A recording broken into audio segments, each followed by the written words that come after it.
பரிசுத்த ஆவியானவர் நம்மை பலப்படுத்தணும். அது ஒரு அனுபவம். கடைசியான வார்த்தை என்ன படிக்கணும்னு சொன்னால், தங்கள் பொல்லாத வழிகளை விட்டு, தாழ்மை இருக்குது, ஜெபம் இருக்குது, பரிசுத்தாவி இருக்குது, இன்னொன்று இருக்குது. என்னது இருக்குது? பொல்லாத வழியும் உள்ளது. இன்னும் நம்முடைய சுபாவங்கள், நம்முடைய குணங்கள்லாம் இன்னும் நிறைய மாறணும். எவ்வளவோ மாறி இருக்கும். இன்னும் ஏதாவது ஒன்று கடந்து அங்கே ஒரு குழப்பத்தை உண்டாக்கிட்டு நடக்கும்.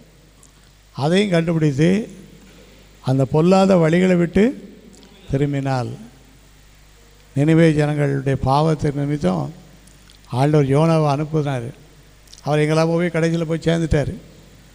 அப்போ ஆண்டவருடைய சொன்ன வார்த்தை என்னென்னு கேட்டால், அவங்களுடைய அக்கிரமங்கள் மேலே வரைக்கும் என்ன செய்யிடுச்சு? பெருகிடுச்சு. அதனால் நான் அழிக்க போகிறேன்னாரு. ஆனால் ஜனங்கள் என்ன செய்யிட்டாங்க? திருந்திட்டாங்க. ஜனங்கள் திருந்தின உடனே ஆண்டவர் அந்த நினைவை பட்டணத்தாரை அழிக்காதபடிக்கு அவங்கள ஆசீர்வதித்தார். அல்லேலூயா. இதுதான் நம்ம எடுக்க வேண்டிய கடைசி ஒரு காரியம். என்ன காரியம்னு சொல்லி படிக்கும்போது, பொல்லாத வழிகளை விட்டு திரும்பணும். ஆண்டவர்கிட்ட கேட்கணும். ஆண்டவர் தெளிவாக சொல்லுவார், இன்னும் இந்த வழி, பொல்லாத வழி உன்ட்ட இருக்குது, பொல்லாத வார்த்தை உன்ட்ட இருக்குது, பொல்லாத முடிவு உன்ட்ட இருக்குது, அதெல்லாம் நீ திருந்து அப்படின்னு சொல்லும்போது, இந்த 4 காரியங்களையும் சரி பண்ணிட்டோன்னு சொன்னால், ஆண்டவர் நமக்கு விரோதமாக சொன்ன எந்த சாபமும் நம்ம மேலே என்ன செய்யாது? வராதபடி நம்மையும் ஆசீர்விப்பார், குடும்பத்தையும் ஆசீர்விப்பார், தேசத்தையும் ஆசீர்விப்பார். அனைத்து காரியத்திலும் ஆண்டவருடைய ஆசீர்வாதம்.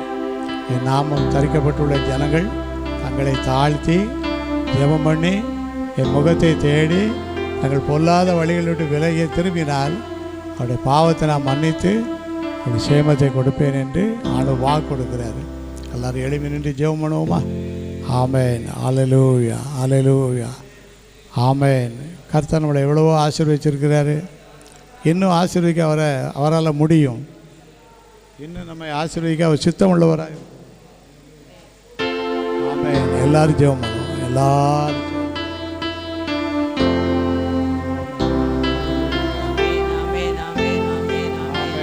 ஆமென். என் நாமம் தரிக்கப்பட்டுள்ள என் ஜனங்கள் தங்களை தாழ்த்தி எல்லாரும் ஆண்டவரை ஜெபம் பண்ணுவோம். ஆமென். இன்னும் எனக்கு தாழ்மையை தாரும் ஆண்டவரே. இன்னும் எனக்கு தாழ்மையை இன்னும் ஜெபம் பண்ண எனக்கு கிருபை தாரும். இன்னும் பரிசுத்தாவி எனக்கு தாரும்.